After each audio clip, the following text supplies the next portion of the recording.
Your turn. Can you please introduce yourself? Yes, indeed. My name is my name is Lutura Chelai.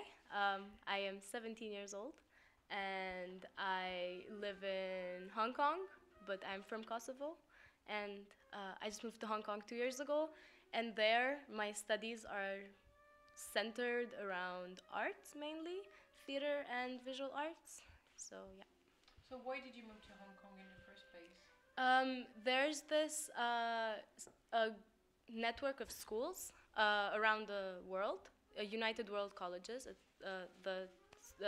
It's called that, and I got a scholarship from a Kosovo committee to go to Hong Kong, and then I found it interesting, and also I had my family kind of supporting me to go outside and explore the world, and I found it really cool. And it was just 2 years, and I thought, why not? And yeah. So, because this is a question I haven't asked your sisters, but you're in Hong Kong. What do you? How do you feel the people are not? What do people think or tell you when you tell them you're from Kosovo? Well, most of them don't know where it is, and the rest just think of war. So yeah, it mainly they're not very informed about where it is. Most of the time, as I said, they don't know where it is. They've never heard of it before. But yeah, I get around kind of like giving them like a history lesson or a geography lesson and being kind of like, yeah, you know where Greece is, or yeah, kind of, or then also so much politics involved when I tell them, oh, like I'm Albanian, and like all the things that come with it.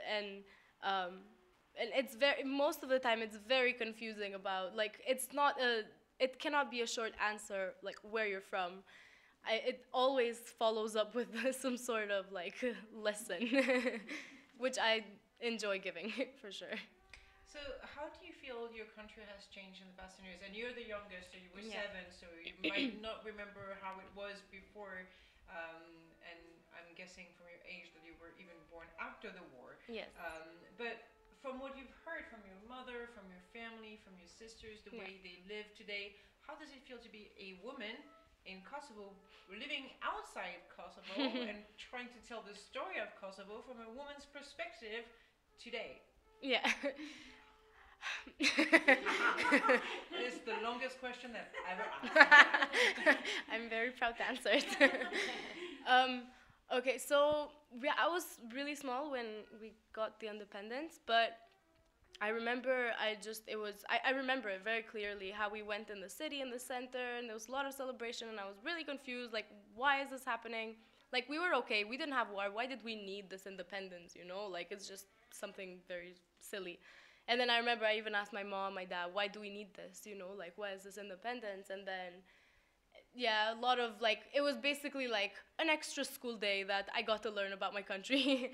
But then I've seen it change, like, especially like physically, like construction wise, like the city continues to grow, and like places that before were just places of mud and forest, now you see buildings on them with stores and all this urbanization going on, and it's really like, in terms of like construction, it's like it's really building.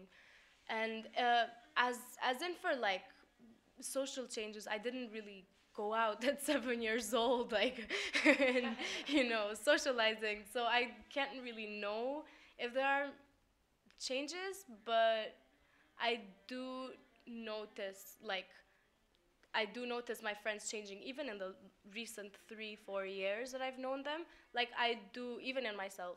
Everyone is like, yeah, it's very, it's changing constantly. But yeah. Now, whenever you come back, and you've lived in Hong Kong for a year and a half now, if I'm right. Yeah, yeah.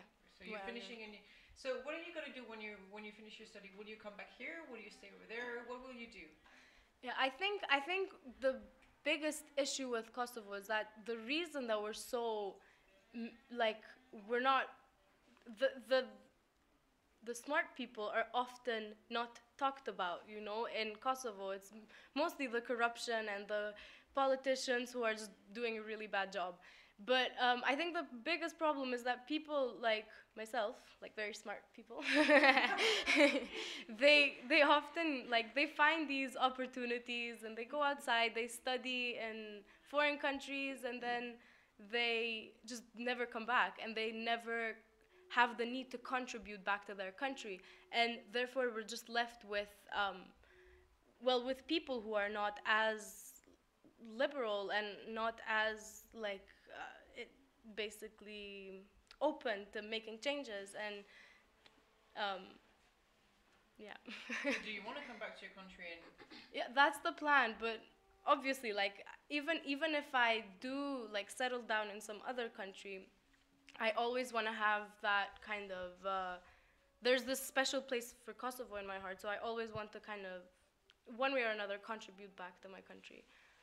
So Have you felt a difference by growing up in an environment filled with women, basically? Because that's how you've been raised. I don't know when.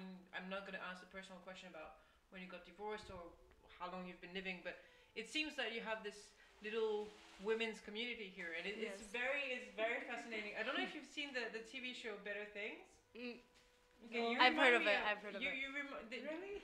I was telling my friend earlier, guess what? I'm going to an actress's family. She is raising 3 daughters. And I'm like, does that ring a bell? She's like, yeah, Better Things. I'm like, yeah. I'm going to a Better Things evening.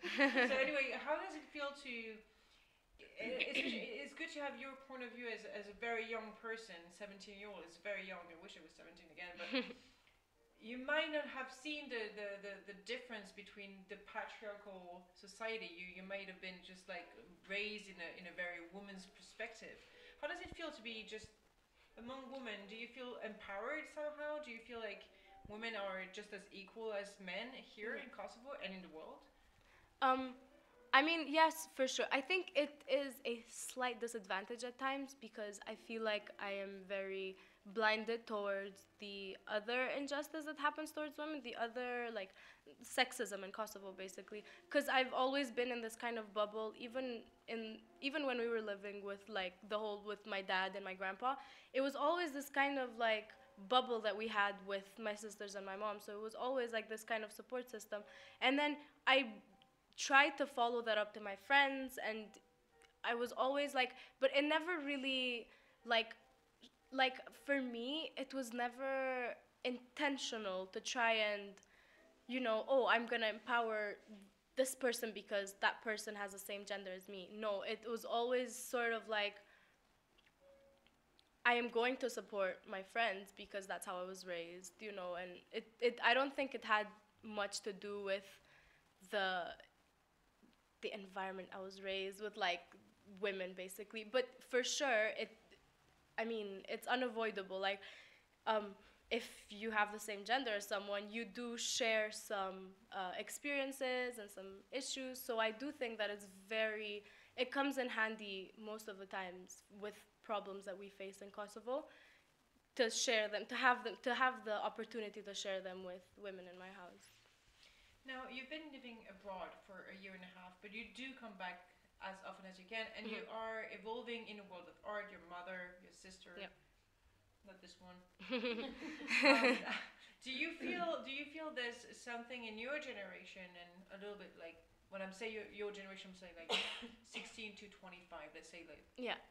Do you feel like, as I asked your sisters, do you think there's a will from youth to bring Kosovo forward? There's very like it's the thing about Kosovo. It's very hard to generalize the people and to try and put them in one box because we have so much diversity in Kosovo. I think it's the most in terms of like, because people can be very, very conservative, and then at the same time you have people who are very willing to make change. And especially in my generation, like I surround myself with people who do want to make change, and I've seen them. Like, for example, there's a lot of people who also apply to this network of schools that I'm in, the United World College, and they go outside and they come back and they contribute, and even alumni from that help out with Kosovo, like with issues in Kosovo, even if it's from like a simple like I don't know, an Facebook post. You know, they do try to like make people think critically, but they're I think, but at the same time, yeah, they're as I said, like because I started off in a very like ghetto school. It was very. I had the opportunity to hang out with a lot of conservative people, so I did have that insight, and I did think for a while that there was no hope in Kosovo. But then eventually, like you know, you find your way. You know, there's this.